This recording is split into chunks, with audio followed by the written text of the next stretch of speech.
about who I am and just kind of a background on myself, and then we'll jump right into it. I'm really excited about this. Negotiating the deal is literally the thing that's going to catapult your business. Anybody can, start with writing a good offer, but it's all about how you negotiate terms. So, anywho, so my name's Afton. I am a realtor. We have a team. We're one of the top producing teams in the office and in the region. My husband Bobby and I, we partnered beginning of 2020. We got married in 2019. We both were top producing individual agents before we before we partnered together. I've been with this office specifically for 12 years. May 1st will be my 12th anniversary. And so that tells you how passionate I am about Keller Williams and every tool that they have to offer and how life-changing this can be for you if you plug into the right stuff. So coming from somebody who was always very timid, very shy, just always coming from a student's perspective though, and wanting to learn. You can do anything in this business that you want to do, as long as you never give up and you just take one thing from everything you learn and implement something. You can learn all you want, but without implementation, it does nothing for you. So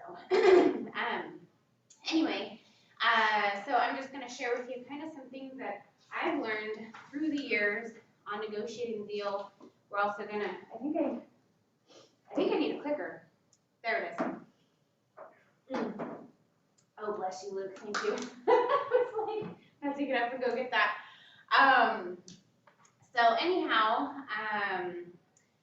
thank you so much. So in addition to the materials, I'm gonna share kind of some perspective just to help you guys kind of get an idea of, some real life scenarios, I guess. And then this is very interactive. I would love for people on Zoom and here in class to, raise your hand. And if you're on Zoom, don't just raise your hand, just holler because you're kind of behind me and I may not see you guys. So just, holler if you have a question and we'll discuss it, okay? And what else about myself? I am a mom of a 16-month-old and I'm gonna have a baby in like 2 weeks or sooner, depending on when he's ready. And it's just been a really wild ride learning to balance becoming a mom and still being a business owner and doing all the things that we love, and it's been a lot of fun. So anyways, without further ado, I guess we'll hop in and get started. All right, we are going to learn to negotiate the deal today. So that goes with, whether you're listing a property or you're working with a buyer.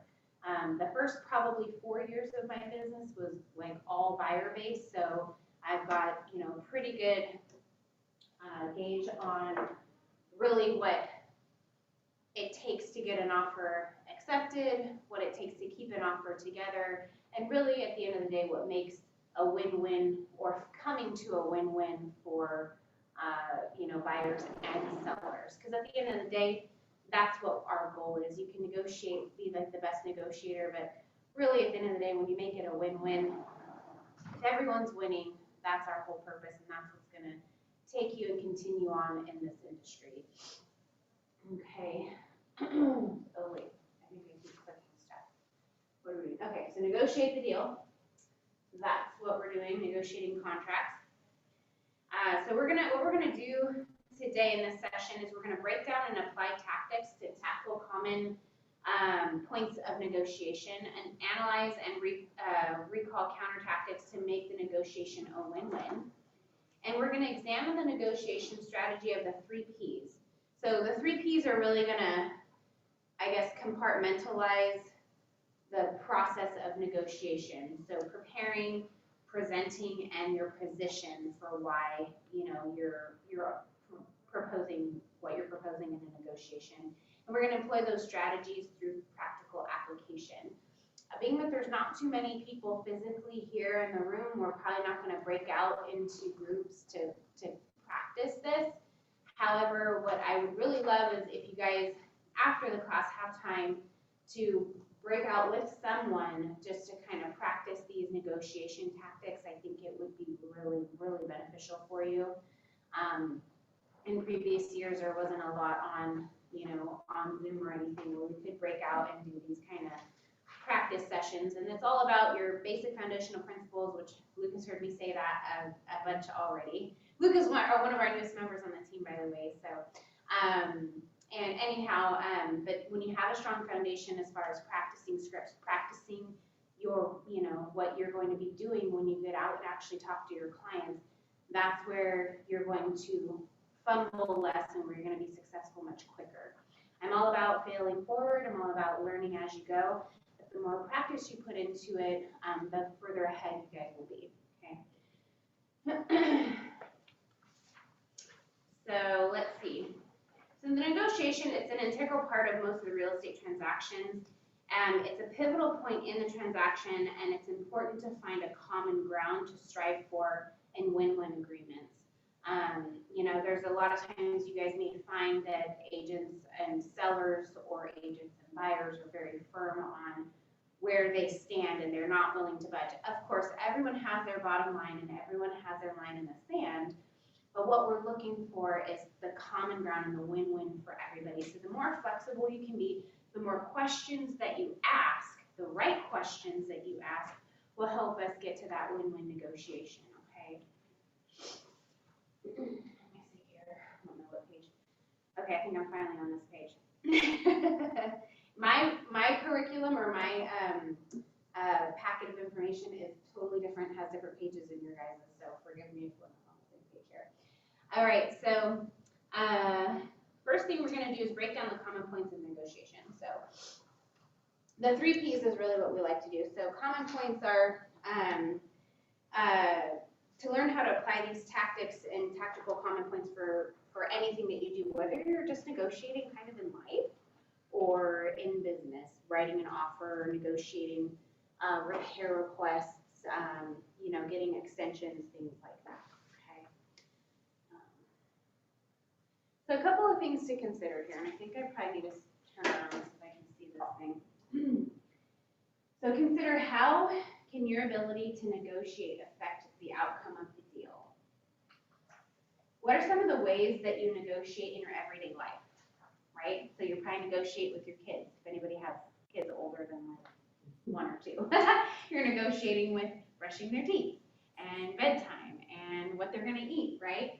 And what are some skills that great negotiators possess?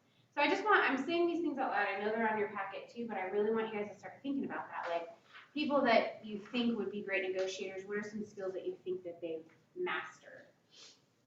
And why is asking questions important when negotiating? Okay, so asking really good questions is going to be highly important for your success because, let's say you have a buyer and the buyer's like, yeah, let's go in with a full price offer, and you know that they've already got about 6 offers on the house, right?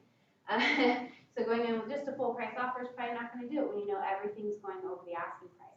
How do you know everything is going over the asking price? Because you're asking these questions, right? You're asking the agent that you're communicating with.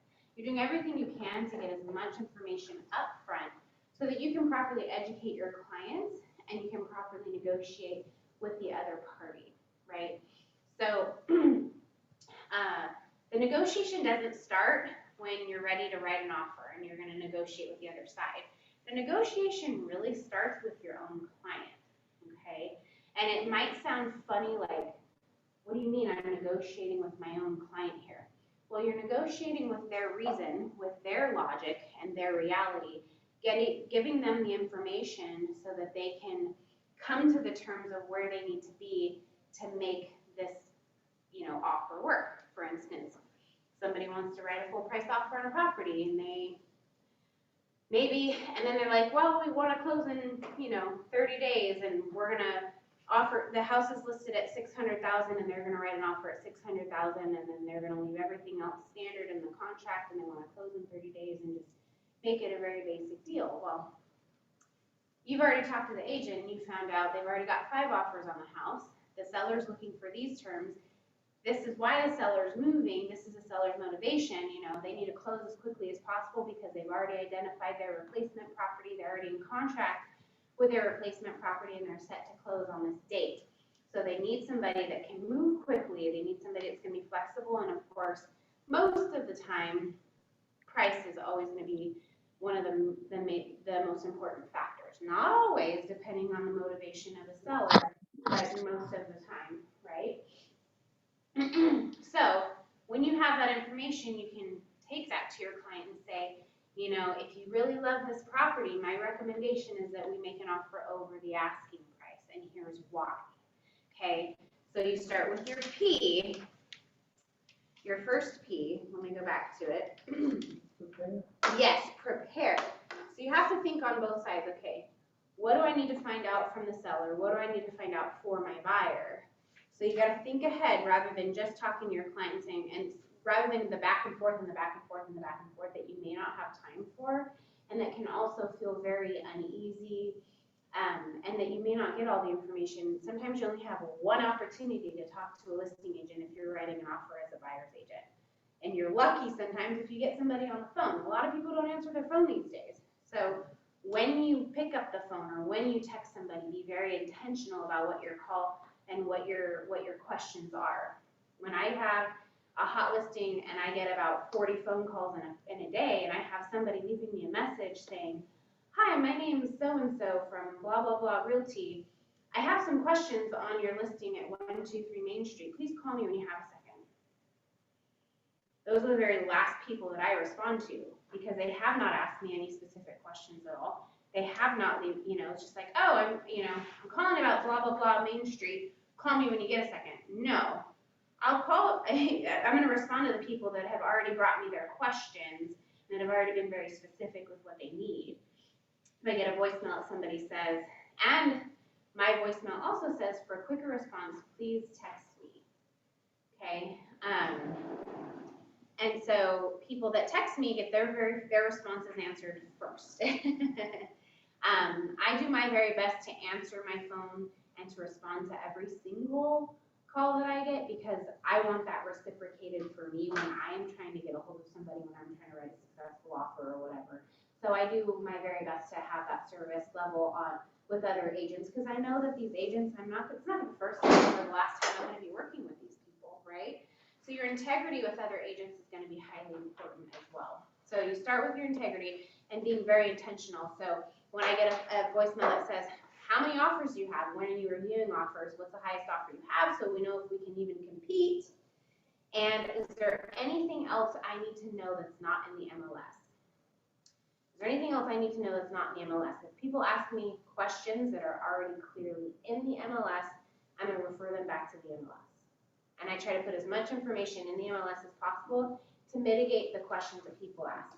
But of course, your main questions are, how many offers do you have? I tend to have an offer deadline date set in the MLS for me. So it's going to be very important that you guys read the MLS notes in its entirety when you're going to write an offer. It starts from there. Read the notes entirely because those notes, a lot of that you'll share with your client when you're showing the property. Hey, it has a solar lease that you're going to have to assume. Hey, it has homeowners association dues, or hey, there's this that you have to take care of, or there's that, that could be a deal breaker for your client. So making sure you read those notes is going to make you look smart.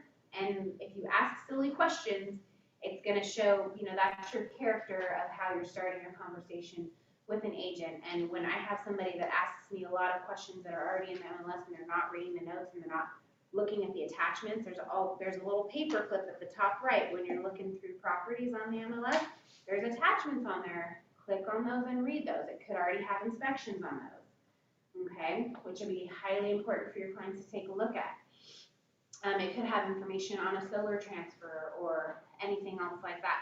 So when you have all that information and you don't understand their full notes, hey, I'm reading that you have solar here. What's the solar lease? What's the process with this? Or, you can ask more specific questions that may not already be in there, and they're valuable questions, and you're not wasting people's time. You're not wasting your own time either. Okay. So going through there, making sure when you do get a hold of somebody that you are being very, even if you don't get a hold of them, you're just leaving a message, ask those questions because there's, you guys know, houses probably don't stay on the market more than 5-6 days with multiple offers and they're gone. If you've never written an offer before, that's what you can expect right now, okay? So when you do want to talk to somebody, understand that they're not just taking your phone call or taking a ton of other agents' calls. When you text them, identify who you are and get your questions out so that they can just easily and quickly respond to all of them, okay? The main questions that I like to ask when I talk to an agent are, how many offers do you have? I see that you're reviewing offers on Monday at 5, is that right? Or if they don't have that listed in the MLS, when are you reviewing offers? That's important so we know how much time we have to put something together for a client, okay? So if you have a client that says, oh, I want to take a look at the house, I'm only available at 4 o'clock on Monday, that's the soonest I can get out there, and you know they're reviewing offers at 5, maybe talk to the agent and say, hey, I see that you have an offer deadline at 5 o'clock Monday. The earliest my client can get out there is Monday at 4. Do we still have time? Because we tend to do offer deadline by 5 o'clock on Monday, and I review offers on Tuesday morning with our client. But it gives us enough time to get all the offers in and review them, call the lenders, etc. So you see how these small things can make a big difference. And then asking, what's the highest offer that you have? That feels like a very uncomfortable question, right? But knowing that, you know that your client's capped at 650, and if they have offers at 675, there's probably, it may not be worth your time to write an offer on this property. If your client has their top 3 choices, maybe you've shown them 8 or 10 houses and they have 3 houses they can seriously see themselves living in. House number 1 is way over their budget already. We can skip to offer number 2 or property number 2 and where we have a better opportunity of maybe getting an offer accepted. Does that make sense? That's smart. Okay, all right. And I'm talking too fast, by the way, because I've got way too much information in my head to just spit out. Stop me, okay? So can you really ask, well, like you said, you asked for like the highest offer, like as a listing agent, like you can actually answer? It is perfectly legal to answer unless your seller tells you that they don't want you to share that information. I have never found that a seller does not want me to share the information what the highest offer is, because if somebody can beat the highest offer, we want them to as a seller because it gets the seller more money. Now, probably about 80% of agents will not share that information because they either don't know that they can share that or they don't feel that it's fair. I'm like, well, it's fair if somebody's asking. There's not fair, not fair if you're giving everybody the same treatment, but if somebody's not asking for the information, they don't get it, right? So it never hurts to ask. Doesn't mean that you're gonna get all that information, right? But you can absolutely ask, and it is perfectly legal, unless somebody has written an offer with a form that has a notice of confidentiality that says that they're not allowed, the seller's not allowed to share the details in terms of their offer, okay?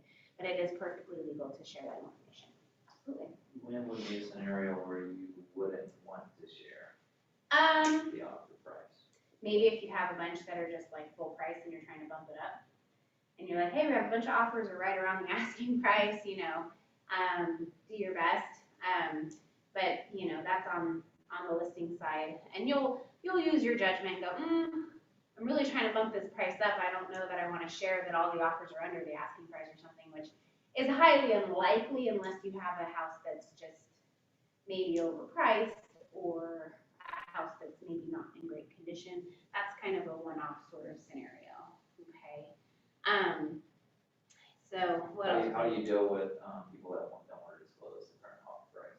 Well, they're like, oh, I just don't feel comfortable asking. Then I'll switch it to, well, let's say the house is listed at $640,000 and the max that I know my client can offer is $650 because that's what they're capped at. I know they can't go any higher. The lenders confirmed they can't go any higher. They will not go any higher. I'll say, hey, my client's capped at $650. Is it even worth our time submitting an offer at that price? And the agents will say yes or no. Okay, they'll always tell you yes or no. Oh, it's not worth it. Is it a waste of time that I even send an offer over? Because I don't want to waste your time by giving you another offer that you got to present to your client. And then you don't want to take the time and write an offer if your client can move on to something else, right? So they'll say, yeah, well, no, we have offers quite a bit over that. Okay, fair enough, thank you so much for your time, I really appreciate it, right? Because, you know, and you can, a lot of times it's a fishing game, like, oh, are you 10,000 over, are you 15,000 over? I cut to the chase and I go, what's the highest offer you have? And when people ask me that, I share it, but it is kind of rare that you'll hear that. But you'll go, hey, if we brought an offer around this, is this something that would work? Do you think this is something that would compete? Is this something that would compete, right? And they'll tell you, usually they'll tell you yes or no, okay? Occasionally an agent won't, but that also goes back into your research and, you know, checking comps in the neighborhood, making sure that your client's aware of, you know, where the property would appraise, et cetera, et cetera, et cetera, okay? So I spent a lot of time on that one, but I think that's highly important as you're starting with getting a lot of, as much homework and as much research done up front, knowing where the values are for the property in the neighborhood so that you can tell your client, hey, it's listed at 640, it's already priced at the top of the market, we don't see anything else any higher than that right now. So if you wrote an offer at this, or if you wrote an offer over the asking price, there's a good chance it may not appraise. Are you willing to bridge the gap in the appraisal? Are you willing to remove your appraisal contingency? Okay, and talking to the agent, how many offers do you have, what's your highest offer, et cetera, is also going to tell us maybe we should move on to, maybe this isn't the right house as much as you love it. If the numbers and the terms don't make sense, we should go move on to something else, okay? Anybody confused? Am I talking too fast? No? Did you say that there was an addendum or something that you add to the listing agreement when they specifically say they don't want to disclose? You can, but if What would be the method that you go about that if they tell you straight up, don't tell anyone? well, they don't ever tell you, don't tell anyone, they send that with their offer. And if you accept that offer, you're accepting the notice of non-confidentiality. Oh, you mean like when the buyers, if they say? The buyers. The seller never really says don't disclose, it's usually the No, buyer. and that would be your conversation with the seller, and when you meet with the seller, it's like, hey, I'm gonna share with people, I mean, you want me to share with everyone the highest offer so that somebody can beat it, wouldn't you? And they're gonna say, yeah, all day long, yes. But the buyers occasionally will do that, because I actually dealt with that yesterday. Yeah, they'll He want was to. like, a buyer said, I can't say. I squeezed out of him that it was over 20 over. And what was he saying? He was like, well, you know, the buyer said we agreed that we wouldn't disclose his offer. Oh, Yeah. when you talk to a listing agent, Yeah. I see, got it, yep. Yeah. But then I just kept talking to him, you know, it was a good conversation, and I was like, you know, I'm thinking 720, and then I was like, it's probably too low, to be worth it or something, and he's like, yeah. Yeah, but there you go, so see how you're fishing there, he's not giving you the He information, wouldn't but tell it's me like, I'm hey, thoughtless. you know, 720 is the offer that we're thinking, this is really the max that we can do, is that something that we can compete with? No.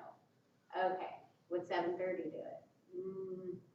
You're getting closer, but no. You know, so you see what I'm saying? So you just get as much information as you can, and that's if you can even get a hold of an agent. Sometimes people just like big team names. I've been in long enough to know when I'm not even gonna get a response from somebody. Doesn't mean I don't try, it doesn't mean I don't pick up the phone and see if maybe their systems have changed or whatever, but that's something. So it starts there, then it starts with you packaging all the information to your client and going, hey, here's what we know. This is where based on comps, this is where we feel it should appraise up to this amount, you know, based on looking at the highest house in this neighborhood, similar to this one has sold here. So you can write your offer all the way up to here, and I feel good about it, right? The agents said that they don't have any offers yet, because it just hit the market yesterday. They're reviewing offers tomorrow, though. So my recommendation would be we need to be here. And if the buyer's like, maybe we just go in full price here. It's like, okay, well, we could, right? So it's not just, don't just be an order taker here, because this is where you separate yourself from everybody else. You guys, in your negotiation is having these real conversations, and sometimes they feel uncomfortable, sometimes they feel a little rigid, but this is what's going to separate you from everybody else and going, okay, yes, we could write an offer full price, but that we're not guaranteed to even get a counter offer. They get something that's better than ours, they're going to probably take it. So how much do you really love this home? See how I'm pausing and I'm letting, I'm pretending you guys are my client. How much do you really love this home? Let them sit with that for a second. Are you going to be, I just don't want you to be upset if you're not gonna get it. You put the ball back in their court. You're pulling, it's more so pulling on taking them back to what's important to them, how much they really love it. It's more of an emotional purchase. For most people, it's emotional because it's their home. If you're working with an investor, it's all about numbers. The numbers have to pencil out, right? They don't really care about the emotional factor of it. If you're working with somebody that's gonna be living in a home, go back to the importance and the things they said that is important to you. It has everything that you said you really wanted. Are you gonna be upset if you don't get this home? Yeah, we really do love it. Okay, then my recommendation would be write your offer, bring your highest offer because there's no guarantee we're gonna get a better offer. But we don't wanna overpay for the house. I understand that, but there's no guarantee. I don't want you to overpay for it either. It's saying it's appraising here, but if we didn't write our best offer and you didn't get it, how are you gonna feel? So go back to their motivation. Every single time, go back to their motivation, and that all starts with your buyer consultation with somebody too, which is a whole nother topic. But when you are very clear on what your client is looking for and you're very clear on what their needs and their wants are, these conversations are much easier for you. And they're going to appreciate you at the end of the day when you have these conversations with them instead of being an order taker. Okay, you want to write the price offer? No problem. Let me write it up and send it in. I can tell you how many clients have become my clients that had other agents that were like, oh, we were always second in line and we were always just under the best offer and we never got our offer accepted, and that's frustrating for them. You think you're doing the right thing by doing what they want. At the end of the day, you are the professional, you know the market, and you're the expert, and they're looking to you for guidance. Okay. All right. So where were we? I'm going to go back to our preparing here. Where's my paper? Can I ask a quick question? Yes, absolutely. I heard you guys talking about a little bit earlier, when a client makes an offer, they can choose to whether, the listing agent says the amount to another buyer. If you write your offer with a notice of notice of confidentiality or something like that, you'll have to read through it. I believe it has to be executed that it cannot be shared, but when somebody gets that, like basically the seller has to sign and agree to it in order to not disclose. But that's just one offer that they're not allowed to disclose. Doesn't mean they can't disclose all the other offers that are on there, So right? I would think that it's not common that people really want that. It is very uncommon. In all my 12 years of real estate, I've gotten maybe 2. What reason would someone have for not wanting that disclosed? Maybe offering way over the asking. Offering way over the asking price. They don't, they feel that it's, they don't want to be the one that's driving the price up or They don't want to be overbid too. They don't. They really want the house really bad, and if they do that with it, then nobody knows what they offer. Right, so the last one I got was probably, I only had like a couple, so it's very, very uncommon. It's just something that you can actually submit. The last one that I got, it was my listing. A buyer submitted it, or an agent submitted it with their offer, and I had other offers, so I said, well, I did get a notice of confidentiality on one offer, so I cannot disclose that one. I said, I do have multiple offers other than that are over the asking price. So you see how it kind of didn't really matter, but then I didn't, this offer, I think it was probably right in line with another offer that was over asking, but it wasn't like the best offer or anything like that. So, yeah. So I didn't disclose any details or any terms on it. But, and most agents feel like, hey, I want to play it neutral, just submit your highest and best. That's what I tell everybody. It's normally what you're going to get, but you can go fishing and say, well, we're thinking about writing an offer at 645 or blah, blah, blah, whatever the number is that you think. Even if your client hasn't committed to that number yet and you're talking to the agent, you're going to look at the comps already and kind of you're going to need to be as prepared as possible when you talk to an agent. Say, well, if we brought you an offer here, is that something that we could even compete with? Because I don't want to waste your time by bringing an offer that's not even going to go anywhere. People respect that and they want that, and they'll say yes or no. So they're saying it without saying it, if that makes sense. Okay? Yeah. Does that answer your question? Yeah, I have another question. Sure. I think you may have kind of touched on it, but I wanted to clarify it. Like, can a listing agent tell another agent, like a buyer's agent, like, my customer that wants to sell this house will take 20,000 over the asking price right now? Like, can they say that They can, as long as they have permission from the seller? from the seller, so they can say, hey, we do have an offer deadline of Monday at 5, but if the seller received an offer that was amazing today, they'd probably accept it, and they're like, okay, well, what would that offer look like? Maybe this or maybe that. So yeah, they have the right to do that. So sellers, listing agents can share information like that. They just, whatever it is, they have to have permission from the seller to do so. So yeah, they can. I have a question. So let's say you're listing a property and you have a list of offers that came in. When would you, instead of just saying submit your highest and best, what would be a scenario where you would actually send the counter offer to each of them?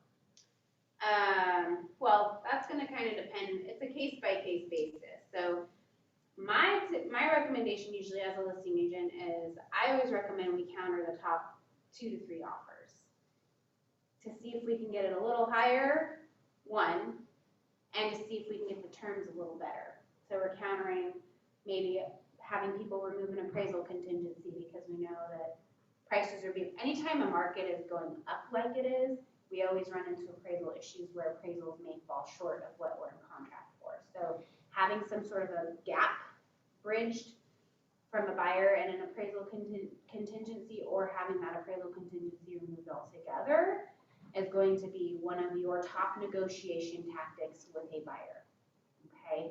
That's gonna be very hard when you're working with first-time home buyers and people that are coming in with all the money that they have available. But this also goes back to your initial meeting and buyer consultation people. Here's what offers are looking like that are getting accepted right now.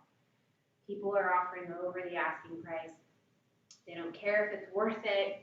If it's not worth it today, in 3 months it's gonna be worth it if they're offering if they're, the appraisal $20,000 shy or something today. That's how crazy our market is right now. Not saying that's a sustainable market, that's another topic as well, but that's where our market is today, okay? So having that conversation with people is to say, hey, these are the offers that are winning right now. Setting the tone for that is not to scare a client, and it's not to say that you're not gonna get your offer accepted ever, and that's preparing them, hey, we may end up writing a few offers before we get one accepted, right? So I tend to counter the top 3 offers to give people a chance to bridge, to beef up their offer and to get the terms that my client needs. For instance, we have a listing right now. We have 2 offers. We sent out a multiple counter. They were both pretty similar, but we wanted the terms to be a little bit better. So we countered both offers, and then we got a 3rd offer in too. So it also gives you time to get more offers in and to possibly get a better offer. So it depends, but also, this is my recommendation to the seller, but that doesn't mean the seller has to do what I say. It's up to the seller at the end of the day. If they're just ready to go and they're like, you know what, I'm fine, let's just not rock the boat, let's just take this offer as a great offer, I'm ready to go for it, I'm gonna say okay, right? I'm not always if I'm highly against it, but I will say, at the end of the day, I can advise and recommend, which is what we do. We advise and recommend and educate our clients so that they have the power to make the best decisions for themselves. That's the only way that this is truly a win-win, is when your client is educated on the decisions and they're empowered in the decisions that they're making, so that you're not the one that has 100% responsibility in their success or their failure, right? You're giving them the tools to make the right decision, to hopefully make the decision that you want them to make, but they're still human, and at the end of the day, they make the final choice, right? So if a seller doesn't want to send a multiple counter, they don't have to. And if I'm against it, I'm gonna say, I really think we could probably get your offer higher or whatever. No, I want to get in contract, I don't want to deal with it. This is a great offer, blah, blah, blah, let's go for it. Okay, we can do that. And if there's something that I feel uneasy about, I'll make sure that I let them know, but I'm still gonna make sure I let them know, but I'm still going to honor their wishes, okay? Just like a buyer, hey, they have 5 offers, I still wanna go in at a full price offer and see what happens. Okay, I'm gonna let you know that it likely isn't going to get accepted, because they have other offers that are quite a bit higher. We can we can submit it though and see what happens. Usually, when you do that with a buyer, they don't listen to you the first time and you submit an offer and they lose and they're sad about it. They're gonna listen to you the next time and do whatever you tell them the next time, when they lose a house they really truly love, okay? To answer your question, does that make sense? Okay. And if you guys on Zoom can't hear when somebody's asking a question, let me know, then I'll repeat the question too. I Okay. have a quick question. Uh-huh. A little bit off subject, but, if a house appraises for 300,000 and they're selling it for 400,000, how does it work when somebody wants to buy that and get a loan for that? Well, people can list a home for anything.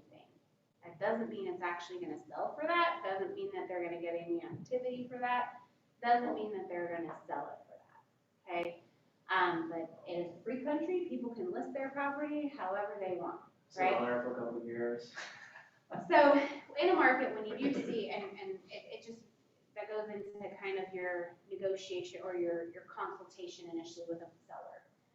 You know, here's what the market's showing your property could sell for. Yeah, but I really want 400,000 for it.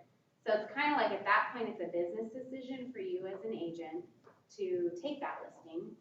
If you want to spend the time and the money and the resources and get the photos done, put on the MLS and get all these ridiculous phone calls and offers that aren't going to go anywhere, it's up to you if you want to go ahead and take a listing like that. And then if a buyer sees that property, I really love it, they're approved for the price that it's listed for, but there's no way it's going to appraise for that. That's just you as the buyer's agent having a conversation saying, hey, it's just way overpriced, it's been on the market for however long it's been on, even if it's a brand new listing. So they won't get a loan for it, in other words, they can't. Well, they could if they had the money to bridge the gap, right? You mean 100,000? Mm-hmm. So they have to have at least that much to give to the bank. Mm-hmm. I see. So that's how it looks when you don't have an appraisal contingency. Basically, a buyer saying, regardless of what this house is appraised for, I am going to bridge the gap with my own money. So let's say that we are in contract on a property for 500,000. The appraisal comes in at 490,000. Few things can happen there. Either the seller reduces the price to 490, the buyer comes up with the difference in cash, they meet somewhere in the middle. If they can't come to an agreement on price, if something happens with that appraisal, using that appraisal contingency, they can cancel the contract and they get their full earnest money deposit back, okay? That's what an appraisal contingency is, and that's what it is used to protect a buyer. Now, in this market, we're seeing people waive their appraisal contingency because the market's shooting up like crazy, and there aren't comps to support. So even if you list the property where there are comps to support, like if you're the highest comp in the neighborhood, let's say it's this exact same house that sold down the street, sold for 500, and we're listed at 500, with the limited inventory that we have right now, there's a good chance it's going to get bid up to 520, maybe 525, but there's no comps to support a 525 purchase price. Does that make sense? There's only a comp to support the 500,000. So at that point, that's when you as a listing agent will say, well, looking at the offers, we need some sort of an appraisal gap where somebody's saying, hey, we're willing to pay up to $10,000 over the appraised value if the appraisal comes in low, price not to exceed 525 or whatever your contract terms are. So they're saying they will bridge a gap if it comes in low, or they remove the appraisal contingency altogether and say they're waiving it and they're going to bridge the gap regardless of what that appraised value comes in at. Those are the offers that are winning all day long right now. Now, if people get offers on their house and they don't have one of those waivers or those buffers or something, we try to get one, and then we go from there. You don't have one every single day, you don't have one every single time. Houses don't get bid up that high every single time either, but those are the ones that separate from every other offer that you get. If you get 10 offers and 2 of them have an appraisal waiver, those are the ones that we're targeting, okay? Even if it's not the highest offer, okay? Even if it's not the highest price, because this is the one that's putting their money where their mouth is. This is the one that's saying, hey, I've got money in the bank and I can bridge the gap, versus a first-time home buyer making this gorgeous surface level offer that they have no way of bridging the gap and if an appraisal comes in low, because they don't have any money in the bank. Okay, they don't have any reserves beyond what they're putting for their down payment and closing costs. Am I talking too complicated here? Does that make sense, guys? Yeah, okay. So, price and terms. Common points of negotiation is always your price and terms. You start with price, and then we go to terms. So price is, here's what I'm willing to offer on the property, and then your terms are like waiving an appraisal contingency, okay? We just talked about that quite a bit. So negotiation tips to respond to common points. So some of these negotiation tips I want to go back into. It's really, like, for sellers, they're really looking at bottom line for the most part. Like, what is the max that they're going to get at the end of the day? That's usually what sellers want to see, right? That's not always the case. Sellers don't always take the highest offer. You'll hear, oh, we weren't even the highest offer, and they accepted our offer. You know, some people are very emotional when it comes to their property, making sure that a family gets the home instead of an investor, right? It's very important for people to make sure that, you know, somebody has more reserves versus, you know, meaning extra, putting more money down. They have money in the bank versus an FHA buyer only putting 3.5% down and they don't have any money left over. They're using down payment assistance.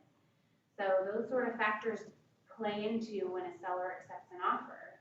When I talk to a seller and I say, hey, we've got these great offers, here's the highest offer, but they're putting a lot less down. They're also using down payment assistance.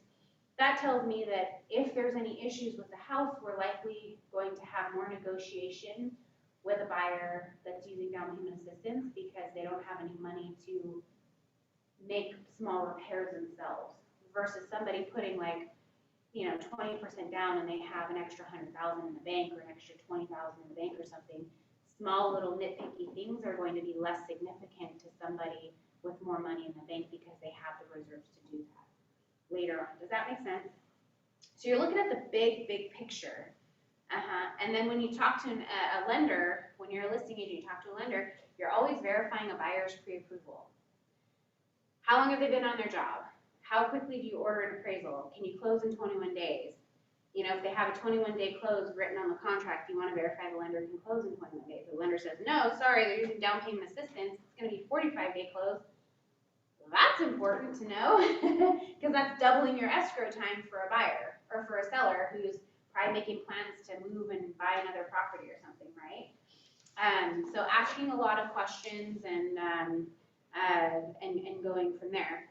And so terms of your offer. So who's paying for closing costs, right?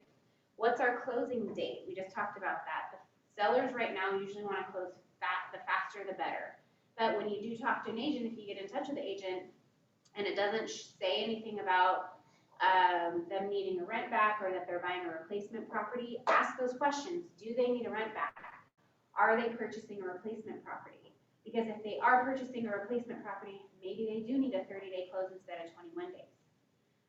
If they do need a rent back, that's something you need to talk to your client about, which means the seller stays in the property for up to 30 days or so after the property closes. If we put those in an offer that we submit right away, hey, we're giving them a free rent back for 30 days after the close of escrow, that's huge. That makes your offer look super strong compared to somebody that says, we want a 21-day close and we want you out in 21 days, but the seller says, I'm not going anywhere in 21 days. I still got to buy my replacement property, right? And then earn it. So conveyances are kind of, that means what's included and what's not included in the property. So like washer, dryer, and refrigerator.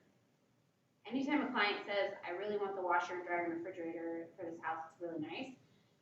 If it's not listed in the MLS that it's being left behind, do not put it in the contract. Unless the agent says that they are absolutely leaving that behind, do not ever write those in the contract. Those are not built-in appliances and those are not required to stay. And those could be the difference of your offer getting accepted or not. You have two offers identical, comparing apples to apples, but one wants your appliances, and you're like, well, I leave my appliances, and I didn't intend to leave them, now I've gotta go buy new appliances when I move to my next place. And I'm gonna buy brand new ones, and that's gonna cost me a few $1,000s. So you see how that can just be the tipping point of your offer getting accepted. So you would just ask them directly about that though? If it's not in the MLS, there's a good chance they don't intend to leave them. Sometimes, if a seller is absolutely leaving their appliances, they will list them in the MLS, though under appliances in the kitchen, it'll say refrigerator. It'll say washer, it'll say laundry, it'll say hookups, but it'll say washer and dryer included if the washer and dryer is included. Okay, but if you don't see the word refrigerator, you don't see washer and dryer included, they are not included. And what I'll tell a buyer is I'll say, hey, and in your initial consultation with a buyer, you say, these appliances are typically not included when you buy a house. So we want you to budget to plan to buy these things. If they are left behind, that's kind of an added bonus, but I would have you plan to purchase these at the close of escrow. Okay, and I explain why. Hey, this could be a difference of your offer getting accepted if you have to have these appliances included. Okay? Yeah. Is it assumed that the stove always comes with it because It it law is. requires it? And you'll always want to make sure that's checked on the contract because you have to have a cooking appliance for, and I'm probably running out of some time here too, but you'll have, I think these are very important things when you write an offer, but you always have to have a working cooking appliance for any sort of financing. Cash, it doesn't matter what condition a house is in at all, but the stove, if the microwave's built in, mounted above the stove, that stays, and your dishwasher stays too, and those all have to be in working condition if they're Dishwasher stays too. they're built in. Yep. Stove, you said the stove always there? Always. Law requires it. You'll always check it and make sure that that's left there. The stove Uh-huh. in the dishwasher? Dishwasher and microwave, those always stay. They always stay. Only if it's a built-in. If the microwave, if there's a hood over the stove, that stays, but, and the microwave's sitting on the counter, that's not required to stay. Okay? Now the dishwasher. But anything built in, Yeah. like a stove, washer, stove, dishwasher, microwave, those always can stay. But even if the stove is not built in. It's a slide in, whatever, the stove is always required to stay. You have to have a stove. Is it a loan requirement for those? It's a loan requirement. If it's a cash deal, it doesn't matter, but you'll always make sure that that box is checked in the MLS or on your offer. Now, the new RPA, the new purchase agreement, has like mirrors in the bathroom to check off. It has all these ridiculous things to check off. But your stove, so you're just commonly your washer, dryer, refrigerator are the appliances that are typically not included. And if they're not, if they're listed in the MLS, I will put them on the contract. If they are not, then I don't list them. Even if a buyer says, I really love their fridge, I really want it, I'm gonna say, hey, this could be a difference of your offer getting accepted. Do you absolutely have to have it? And they'll say, most of the time they'll say no. And I'll say, I can work on negotiating those later. Fair enough? And then once we're in escrow, then I can negotiate that. Or somebody says, the fence is falling down out back. I want that written in my contract that they're gonna fix that. You see how we're already asking for things up front that we want them to do? Don't put that on the contract. You have your inspection contingency that gives you a chance to do a full inspection and see what else is wrong with the house, and then we negotiate the fence at that time too. Okay? When the fence is falling down and it's in disarray, there's a good chance the sellers are already aware that they're gonna need to repair that or replace it. But asking for something up front in the contract already is something that you don't wanna do. Give them a strong offer. Here are the closing terms, here are the closing costs I'm willing, here's a price that I'm willing to pay, and then we can negotiate nitpicky things. I want them to replace the carpet. This carpet is terrible. I want this, I want that. Let's focus on getting your offer accepted first, and then we can negotiate these other terms later on. That's what your inspection contingency is for. Your goal is to get the offer accepted, and then we can work on negotiating these things later. Now, if a seller, if the MLS says property to be sold as is, no repairs, no credits, no nothing, that's a different conversation that you have with your client, right? And that if you know that there's no way they're gonna accept this house with the condition that it's in, that's a conversation you have with them. Well, this one they are selling as is, they're not willing to make any repairs, so this fence is probably something that's not gonna happen here. Or, hey, if it's been sitting on the market for 3 weeks and everything else is selling in 3 days in the neighborhood, maybe pick up the phone and talk to the agent. Hey, I see that it's being sold as is. So you acknowledge that I'm not an idiot and I'm reading your notes and it says it's being sold as is. However, you know, I see it's been on the market a few extra weeks. Is the seller willing to maybe do a couple of things, like maybe give a carpet credit or a credit for the fence or repair the fence or this, that, the other, right? So it's something that you can look at there and ask those questions, okay? Alrighty, and your earnest money and option fee, I'm number 4. Oh, what happened? What did I do? Sorry, guys.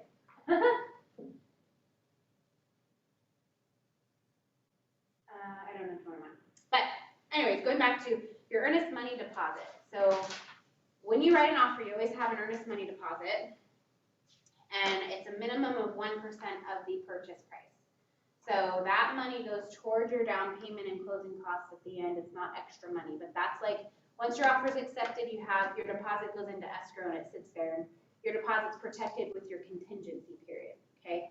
If you ever write an offer, like VA, for instance, a VA offer has 0 money down.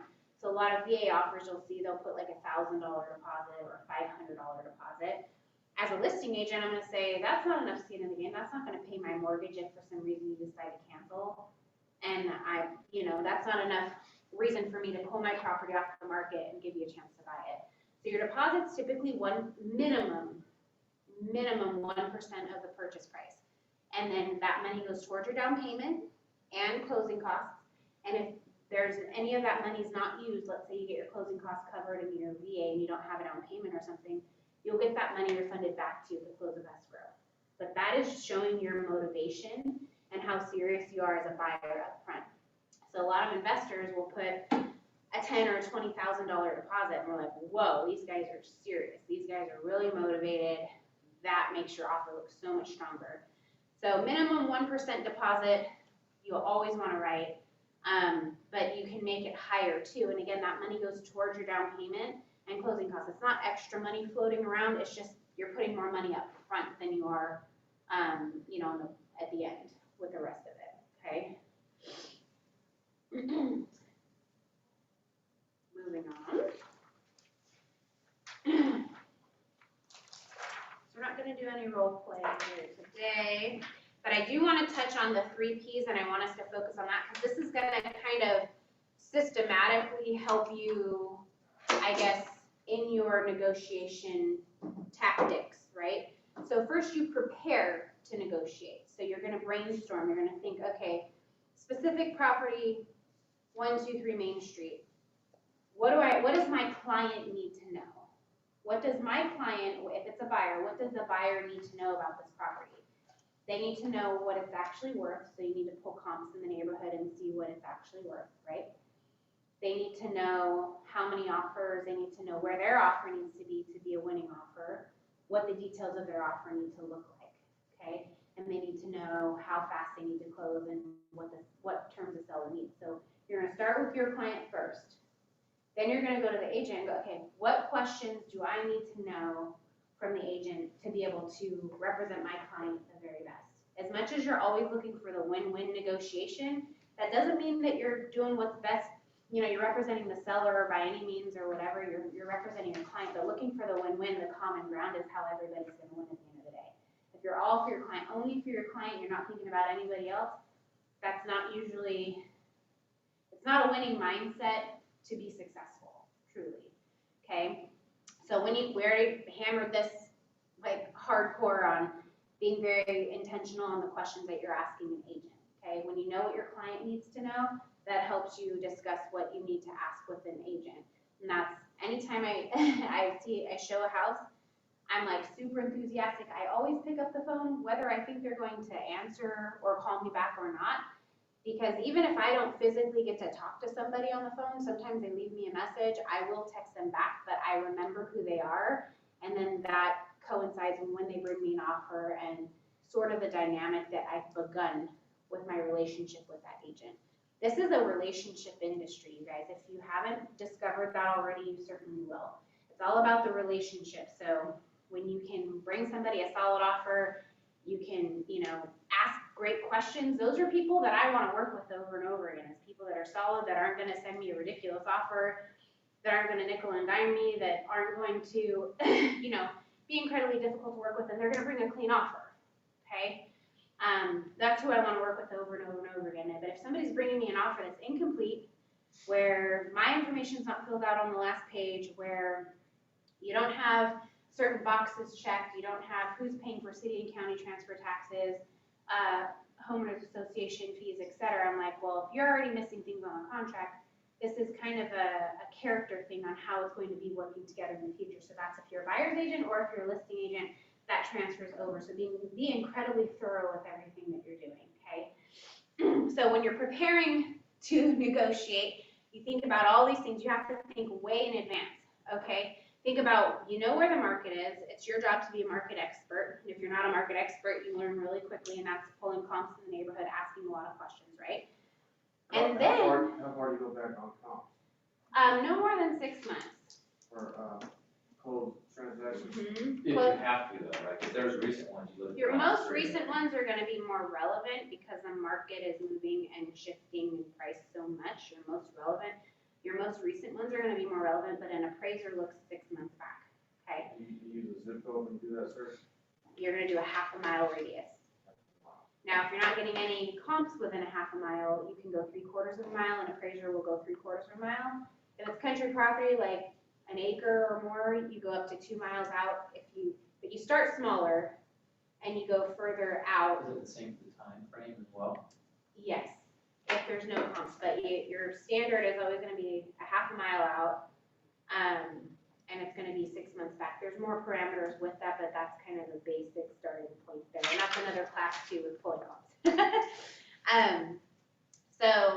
But knowing that, so that then once you have all the information to prepare and, you know, prepare something, package it beautifully, you're going to present it to the client, to the agent. If it's a buyer, you're gonna not just send, here's an offer for my client at 123 Main Street, please confirm receipt, let me know when you're gonna review offers, whatever. You're gonna say, thank you so much for your time on the phone, or thank you so much for the detailed information, I really appreciate it. Thank you so, if you actually get any response from them, it's like a kid, like you're rewarding a kid for going pee in the toilet. You're rewarding people for the action and for giving you the information, right? Even if it's like the most basic information, they were total jerks on the phone, you're still going to say, thank you so much for the couple of minutes that you took with me. I super, super appreciate it. My client absolutely loves this property. They love the neighborhood because they have family in the area and their kids go to school around the corner and this, that, and the other. Whatever it is, even if you don't know all the information, you really want to share all that with them anyway. Give them a great story. We're not allowed to write actual story letters with a picture. We used to do that, but now it's considered discrimination. So we're not technically allowed to write those story letters. But in my email to the agent, I can say, here is why our clients love this property. They're very well qualified. They're putting over $200,000 down. They just sold their house. They're not contingent. We have no inspection contingency. We're waiving our appraisal contingency or bridging the gap for this. Like you're highlighting not only are you just highlighting the details of your offer that are so great, you're also saying, here's why my clients are the right fit for this property. You want to put some emotion in there because that's important for sellers, and that can be a difference of your offer getting accepted and maybe not even being the highest offer, okay? Question, sorry, on the letter thing, it's illegal to write a letter about the family or You have person? a fair housing and discrimination disclosure. If you read it, it says that you're not allowed to do that anymore. Well, so they took out the cover letter aspect in the listing You agreement? can put a cover letter on there, but the cover like there used to be a letter like, dear seller, my name is Sally, and we're Sally and Joel, and our child, Bobby and Sue, love this neighborhood. And they put a picture, and it's like it's a love letter to the seller from the buyer. We're not allowed to do those anymore. But you as the agent can advocate on behalf of your client and explain why they love it so much, right? And you can probably put a picture for your client. I did that on my first deal last year. Yeah, so last year, we used to do them a lot last year, and then they Oh, so it's really recent. it's a more recent thing, yeah. Okay, I know we're getting pretty close to being out of time, guys, so I'm gonna, if everybody's okay, you can cut out, you can get out of here if you'd like. I'm gonna spend a little bit more time on these 3 Ps, because this is really important for you guys to take with you, okay? So presenting your offer. It's not just blah, blah, blah, here's the offer. It's really going into detail and explaining the highlighted amazing points of your offer and the amazing points of your client and why they should work with you, why they should work with your lender, and why they should pick our offer. So your lender is also going to be one of the key pieces of this entire thing. If you're writing an offer for 21-day close, you better make sure your lender can deliver on that, okay? Always be in communication with your client's lender, even if it's not your preferred lender. Call them, establish a relationship so that they know who you are. They're going to answer the phone when you call. And anytime you have questions, they're going to get back to you. In addition to that, I copy the lender anytime I submit an offer for the client. And then I text the lender and I say, hey, we're getting ready to write an offer. Be on the lookout. I'm going to send you the agent's information if you can call them and tell them how well qualified they are. I love that when somebody calls one and the lender calls me and says, here's my client, just wrote an offer on your property at 123 Main Street. They're Bobby and Sally, blah, blah, blah, Joe Schmo client. And here's how well qualified they are. They got the great reserves, no issues with their employment. I've already run them through underwriting. We can close in 21 days, no problem. We order the appraisal as soon as the offer's been accepted, within 24 hours, et cetera, et cetera. I'm like, I don't even need to call this guy now. He just left me this beautiful detailed voicemail, or I just talked to him on the phone for 5 minutes, and now I'm like, I like this. They've got their system dialed. And so I set that expectation. My lender is copied on every offer that I write for a client, and then prior to us writing that offer, I call the lender, or I text them and give them a heads up that we're writing an offer. And then as soon as the offer's submitted, hey, I just sent the offer and copied you on it. Here's the listing agent's phone number. Can you please call him?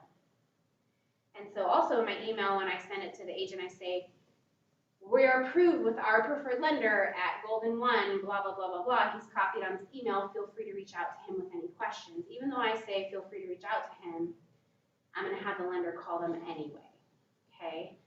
Because never expect anyone to do their own job.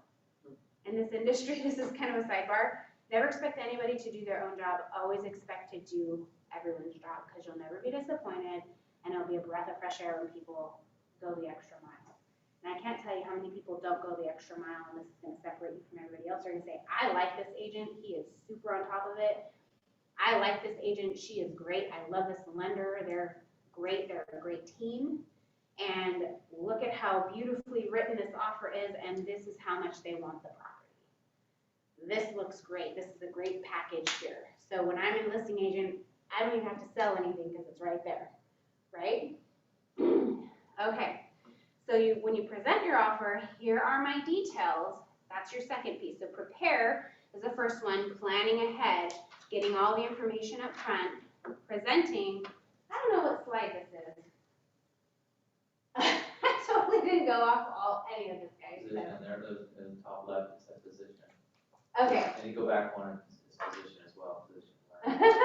So learning, doing all your homework here, guys, so you can prepare, and then when you present your offer, you're going to say, here's the details of the offer. Here's our client and why they love the property. Here's our lender and how amazingly qualified they are. Here's what we're going to do for you, okay? And their position is, here's why. They love this property because they live in the neighborhood. Their kids go to school in the neighborhood. They have family that lives here. Blah, blah, blah, blah, blah, blah, blah. That's the emotional piece, and that's the why. This is why we're the best fit for the property. Even though, regardless of all the facts, here's why. Because the emotional part is what's going to keep people together, okay? And that goes for the same thing when you're negotiating a repair request. I didn't even really go into that. We're just mainly going into getting an offer accepted, because that's a lot of times the hardest part. But when you're negotiating a repair request, it's like, all right, let me think about this. We're asked, what are we really asking for? Are we asking for something that really any buyer is truly going to ask for here in a negotiation? Like, it's a roof issue, or is it like, oh, there's a broken plate cover that's going to be 29 cents at Home Depot that needs to be replaced? Like, what are we really asking for here? If it's something that every single buyer is going to logically ask for, that's a reasonable request, okay? Is it a big ticket item? Is it something significant, or is this normal wear and tear that you're gonna find on really any home?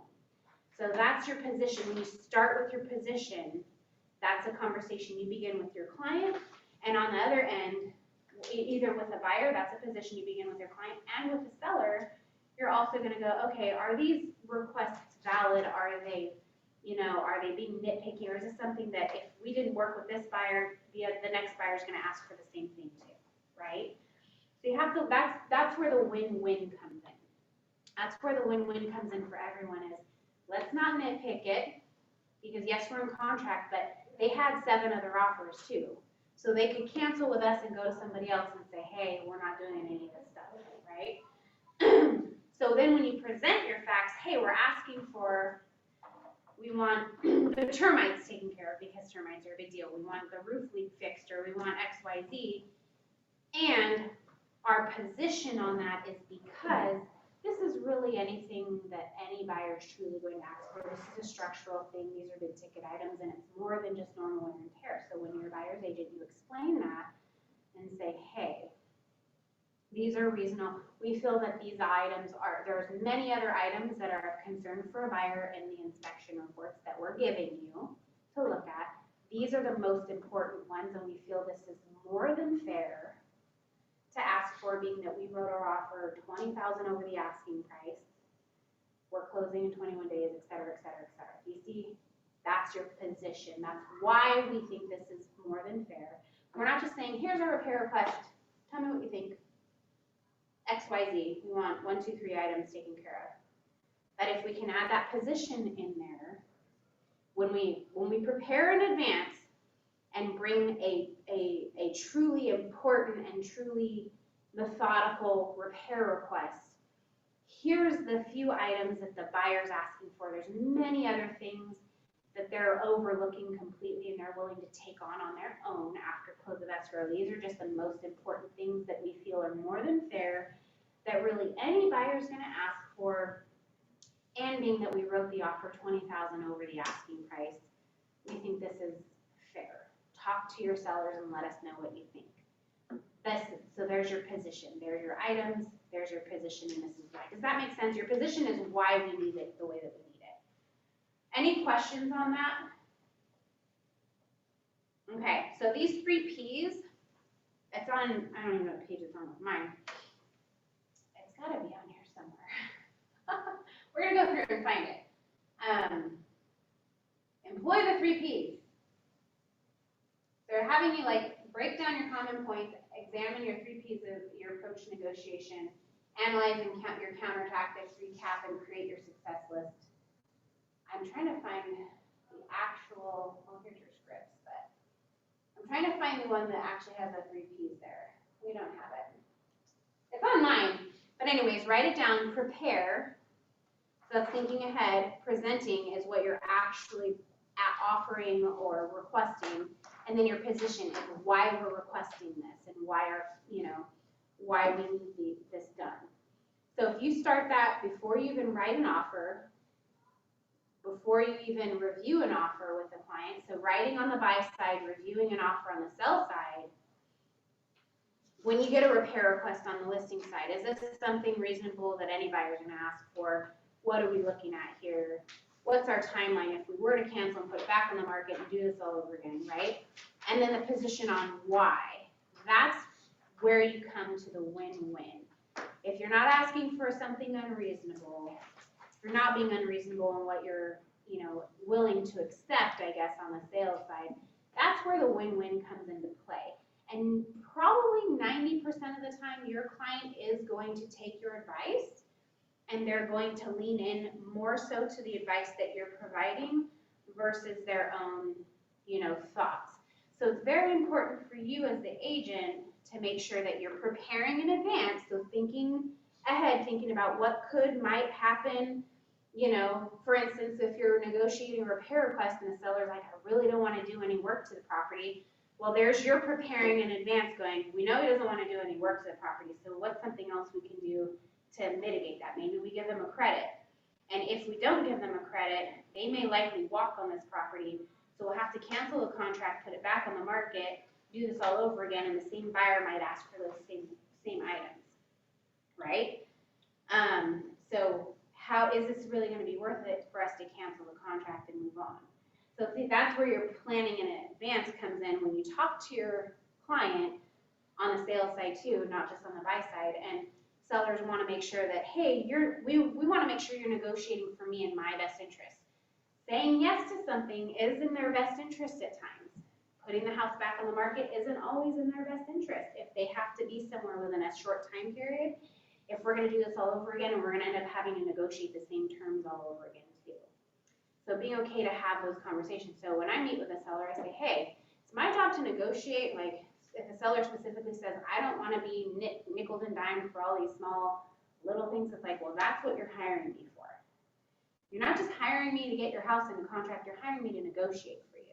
So when we get to that point, we're gonna make sure that we're not gonna be nickel and dimed for all these little things. We're gonna look at everything as a whole and go, okay, what's really reasonable? Is this something that any buyer's gonna ask for, or are they being unrealistic on a number of things? And it's okay to tell a buyer's agent you're being unrealistic, because sometimes it's not entirely up to the agent, sometimes people are not realistic, but that's where it is going with a win-win. We're gonna work with you on this, this is unreasonable, here's our middle ground.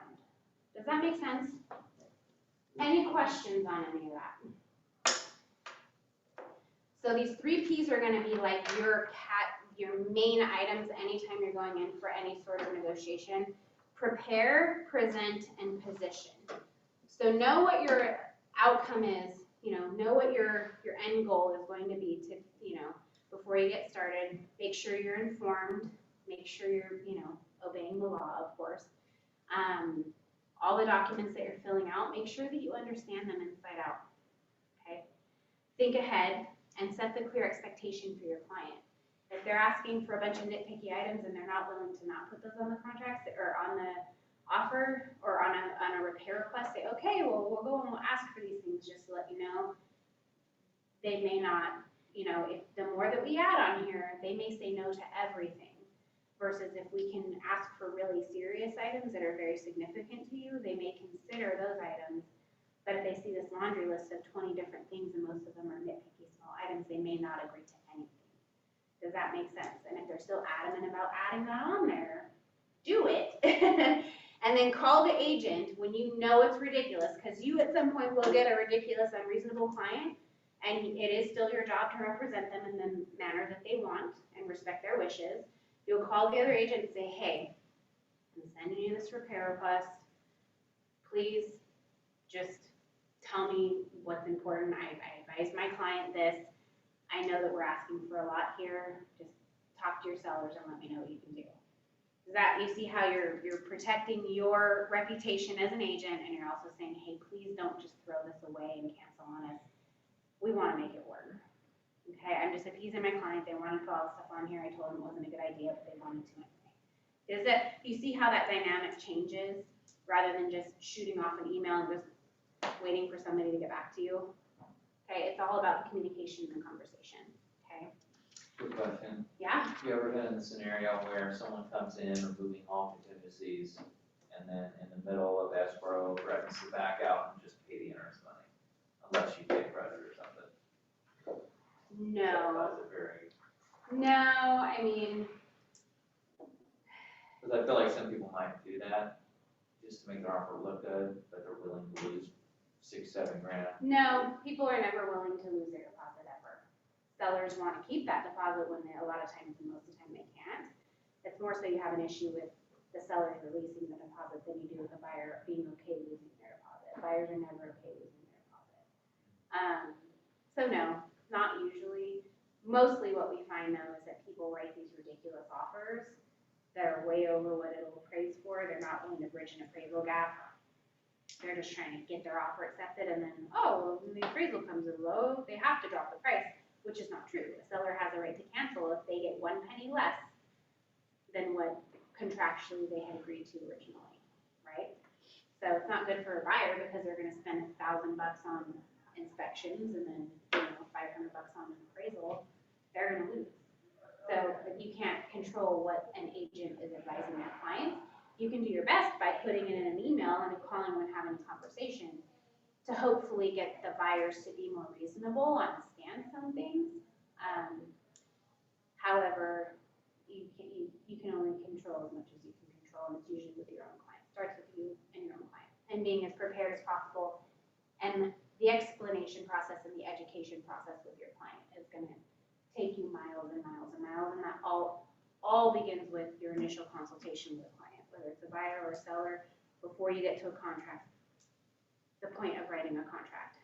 Okay. Any ahas? Anybody would like to share any final questions on anything? I know we're 15 minutes, 17 minutes past, sorry. I just have a lot I'd like to share. An hour is never enough time. So. Oh, I have a question. So when you put in an offer in and you say like you want the offer to be clean to get accepted first, so after, if you do get your offer accepted and you have like repairs you want to do, that's when you bring it up? Get your offer accepted first, then get your inspections completed, okay? And then negotiate repairs or credits for repairs later on. Yeah, you write a clean offer, don't nitpick it and ask for all these things unless there's gonna be things are case by case. So sometimes there's gonna be, as an agent or a property that has all the disclosures, they have all the inspections because they fell out of escrow once. They want you to look at all the inspections and reports and disclosures first. And they're saying, sellers not willing to do anything. Here are all of your disclosure reports. You look at and go, okay, am I willing to take this on or not, right? But most of the time, that's not going to be the case. You're going to write a clean offer based on the property itself, what it's worth. A fence is not going, like something small, repair sort of things, isn't going to change the value of a property per se. Replacing carpet for carpet it's going to be the same price, right? Negotiating those things later is where you're going to come in. And, it's never a guarantee. There's 3 things that can happen when you write an offer. It can be accepted, it can be rejected, it can be countered. That also goes for a repair request or any sort of negotiation. Anything you're negotiating, people accept it, they reject it, or we negotiate and we meet somewhere in the middle for the win-win, right? So, but yes, writing something as clean as possible, and then we work on negotiating more terms later on. Okay? What else you guys got? Anybody on Zoom have any questions, comments, ahas? Nope, you're great. Thank you. You're welcome. I did have a question. This is kind of an RBA contract question. What was she gonna ask? No, she said no. Oh, okay. Yeah, it's not really a negotiation question, but is the period after you send a notice or to perform 3 days? So let's say you get to the day 10 and they had a 10-day inspection contingency, and you send them the notice to perform. They have 3 days to respond, right? They have 3 days to take the contractual. If they get a notice to perform, it cannot be sent any sooner than you have to be past your deadline before you can legally receive a notice to perform. So let's say they send it on day 9, thinking you're not going to remove your contingency is completely invalid. But after day 10 is over, then they can send you the notice to perform that gives you 3 days to take the contractual obligation. And if not, then they have the right to cancel. So technically you have a couple days You do. extra. And it's pretty rare that you'll get a notice to perform as long as you're staying in communication. We go over our contingency period timelines often. As long as you're in communication with the other side, with the other agent, and let them know, hey, it's taken us a couple more days for this, it's taken us a couple more days for that, they're usually going to be okay with it. You get notices to perform when you're simply not performing, you're not communicating, or your communication, you're like a week past and we're not making any progress. Usually when I send a notice to perform, it's like, hey, I understand where you guys are at, but the seller really needs us to move forward, and we've got to just send this notice to perform to, just to keep things moving along. So you don't necessarily send it right away. No, you usually don't hardly ever get them sent right away, especially when you're in close communication. And the second you know that things might be delayed, even with a few days' notice, it's important to just be open in your communication, for sure. Okay? So, and if you guys haven't taken a contracts class yet, I would highly encourage that. I think they do contracts like once a month here. Those would be really important, and even if you've gone to a contracts class before, take one again, because then you can go and go, oh, I've got a new question. Tell me about that, okay? Especially with this new RPA, it's confusing. Are you a real estate agent? Mhm. Oh. Yeah. So you're just an agent like us? I'm just like you. I thought you were. You know so much about this, like, agent stuff. Yeah, I've been a realtor here for 12 years. So you're out there. Yep. Okay, guys, I'm gonna let everybody go. You can always reach out and ask me. My office is in the back corner. I'm actually gonna be going out on maternity leave, so I won't be around for a few months. But my team will be. If you wanna go bug them with some questions, feel free. But yes, I hope this was at least very beneficial for you guys today. Negotiating, if there's one thing you can take away today, implement it today, figure out what that is. All right? Thanks, guys.